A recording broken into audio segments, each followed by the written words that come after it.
Հայաստանը պարտավորություն է ստանձնելու փոխհատուցել ԵՄ երկրներում ապաստան հայցած այն հայաքաղաքացիների բուժման ծախսերը, որոնք մեկնել են առողջապահական խնդիրների հիմքով եւ ստացել են այդ ծառայությունը։ Ձեր հարցի կարճ պատասխանն է ոչ, դա չի նշանակում։ Երկրորդը, եկեք ուշադիր նայենք, թե ձևակերպումը ինչպիսին է գործողությունների ծրագրում։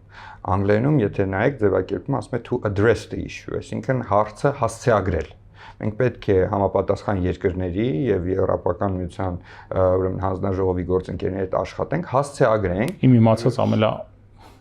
ամենաամորֆ բառերից է հասցեագրելը։ Բայց ամենաթիրախային, գիտեք, հասցե բառը մեջ չկա, չէ՞, պետք է հասցեագրենք այդ խնդիրը եւ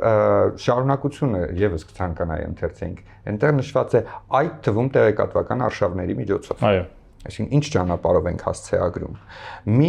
ճանապարհը ես մի քիչ առաջ նշեցի արդեն, գործուն ռեադմիսիոն համակարգի միջոցով։ Մյուս ճանապարհը հենց ուրեմն նաև տեղեկատվական արշավներն են։ Սա մեր խոսակցության շարունակությունն է, այսինքն այս ապաստան հայցելու եւ դրա հետևանքների մասին է։ Բայց ինչու է ասված կուտակված պարտքերի խնդիրը լուծել։ Ահա, այդտեղ ասում է հասցեագրել, թարգմանության խնդիր միգուցե կա, որովհետեւ ասում է հասցեագրել կուտակված պարտքերի հարցը։ Չեմ բացառում, որ կարող է իրավիճակ առաջանա, որ մենք կարող ենք որոշակի ֆինանսական